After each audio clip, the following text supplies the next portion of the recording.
Hello YouTube, hello newsletter. I hope you guys are doing great this week. I hope you really enjoyed your week. I know we are still in kind of like this energetic chaos. I've been hearing it from like a ton of people. For me, it was a little bit more peaceful this week than weeks past. You are going to hear some background noise. Me and my family rescued a puppy from Mexico who joined our family on Tuesday. So the only way I can work is if I give her one of these. So you're going to hear some chewing in the background, so please don't mind us. But she's been great. She's been a great addition to the family.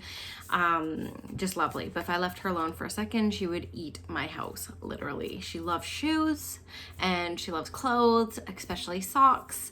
And she's only 5.5 months. So yeah, she's going to be with me until we get some training done. So please just don't mind the background noise there. So when I was tuning in for the energy forecast this week, like I can't even believe it's Friday already. It was when I was dropping my kids off. I was like, oh yeah, okay, let's feel into the energy of this week.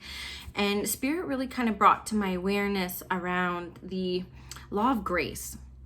And it took me a minute to realize it was a law of grace that they were speaking about. But what my guide, Skylar, was saying to me was that there's a lot of people who are discovering that they're serving with a fearful heart. And this is for everyone who's listening. This is not just for like the light workers. I talk about this a lot with my students, but they're wanting me to go broader than the light workers, broader than the people who are serving spirit like I do full-time, doing readings and mentoring the next wave of light workers. They're making me feel very much that there are people who, when you hear this message, you're going to reflect on the jobs you have. You're going to reflect on the relationships that you're maintaining, whether they're friendships or, love relationships, partnerships. And they're making me feel that if you assess and realize that you are there out of fear, you're not going to receive fulfillment in that area. So what they make me feel, and when I was gifted this, it brought me back to, of course, when I was in a job that was a great job, but the only reason why I was still there is because I was scared, and how unaligned my whole life was because of that. My relationship was suffering. My relationship with my kids felt so distant, even though I was there all the time. And I stayed because I was scared to leave, because they offered me security that I didn't think I could offer myself. And so that's when Spirit was bringing me this message. I was like, oh, that's what that reminds me of. So if that's a tangible example for you to kind of tune into. So looking at what you have chosen for yourself in your life, because you do create your own reality. You do create your own life. You have divine free will through this entire existence. Where are you serving with a fearful heart? Is it in your readings? Is it in your spiritual practice? Is it in the career that you've chosen for yourself? Is it in the friendships that you're scared to let go of because they make you feel, maybe they take you back to when you guys met however long ago and you guys are just like not as aligned now? But is the reason why you're scared to make the change because of some sort of fear that could come up? And if you could recognize what that fear is, it gives you a better chance of clearing that energy, okay? This is how come I love pulling the cards from this. I literally pulled the Tower card of the Work Your Light deck, but it's what are you clinging to? Literally, like this is why I love Spirit so much. What are you clinging to? Why are you clinging to it? Right? Look what's on the other side when you kind of let things go. And some things are easier to let go of than other, but Spirit's really telling you here to like trust your intuition. So your intuition's going to give you an initial reaction. You're probably knowing just from hearing me talk what area of your life this makes sense for.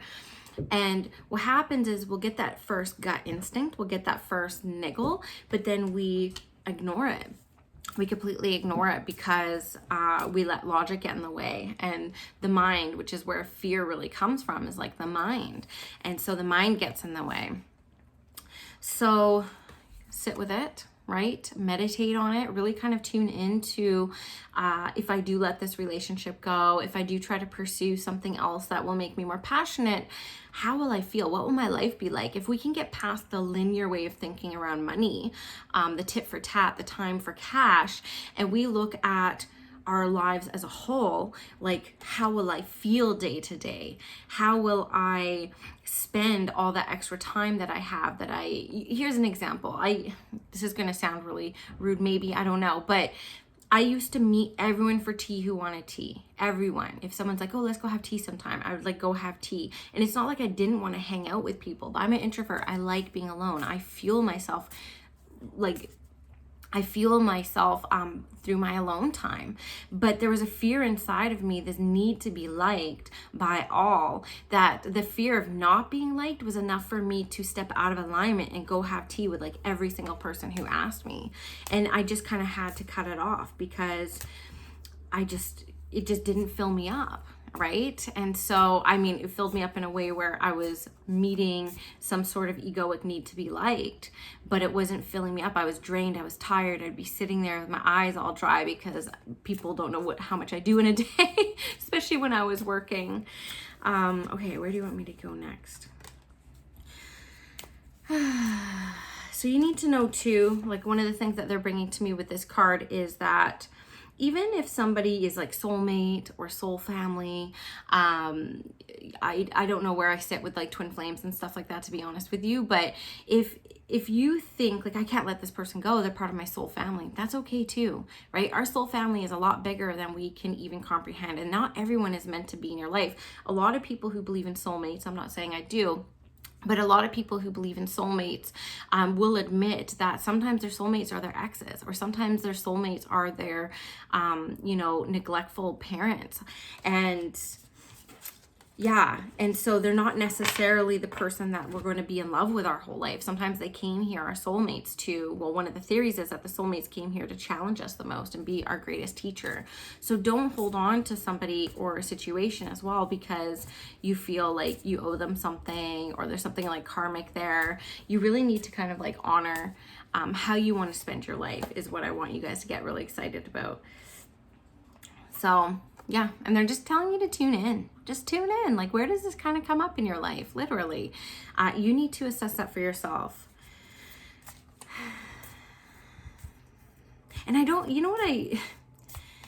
this could be me speaking here, not spirit so much, but there's this, the thing that we do when we let people go, whether they're old lovers or whether they're old friends, and we'll kind of make excuses around them being toxic or narcissistic. Like that's thrown around so much. And I would really love for you to consider, if you are thinking about ending a friendship or relationship, just ending it because it doesn't fulfill you and it doesn't light you up, right? It doesn't have to be dramatic. It doesn't have to be convincing yourself that they're not good for you for whatever reason, right? I see it all the time with people who are growing and evolving spiritually. We do outgrow people, and not to make a hierarchy of it, but our interests change. And when you step onto the spiritual path, sometimes all you want to talk about is spiritual things. I know when I started hopping onto the spiritual path, I had to let a lot of friendships go because I didn't know how to talk to people who weren't interested in this stuff anymore. It was consuming me all the time. Now it's very different. I've been many years into it.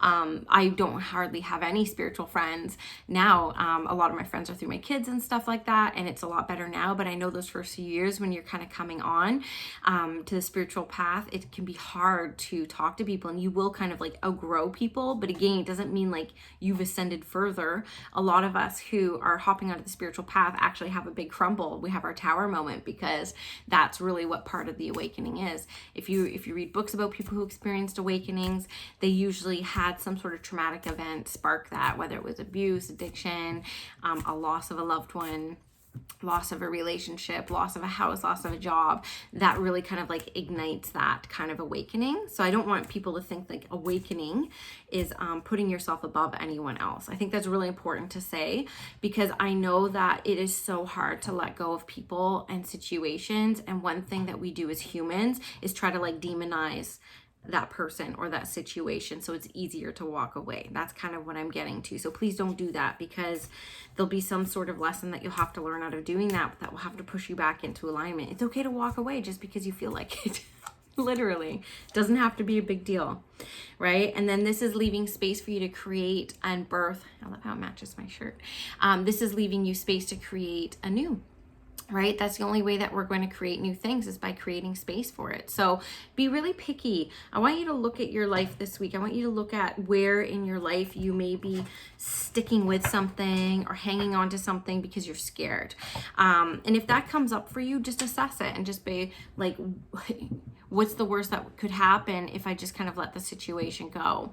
What space could I create in my energy, in my life, that could bring something new that would completely like fill me up or light me up? So do that kind of assessment this week. We're heading really into shadow season, but I do feel that we have been feeling like shadowy stuff for some time. So hopefully this makes sense for you guys. Hopefully it's not a downer. I think for like the next few weeks, I just have like this sneaky feeling that it's all going to be a little bit of that shadow side. But if you're very interested, look at the law of grace, right? The law of grace is turning fear into love. And of course, the miracle says where love is present, fear is a stranger, and love is here. And so when I was enveloped in fear, when I was not only coming out as a professional medium 4 years after my development started, but, you know, risking my friendships and my career and all these things, like I had to tell myself that mantra all the time, where love is present, fear is a stranger, and love is here. And that is the truth, because whatever you think and whatever you speak is your truth. So be very picky and choosy with your words. Be very picky and choosy with how you're choosing to show up in your life and bring your life. And anywhere there's fear, you're out of alignment. So look at that, assess it for yourself, and have some fun with it. It's hard to say that when I'm talking about shadowy stuff, but try to have some fun with it. Take it easy on yourself, and I hope that you have a beautiful week.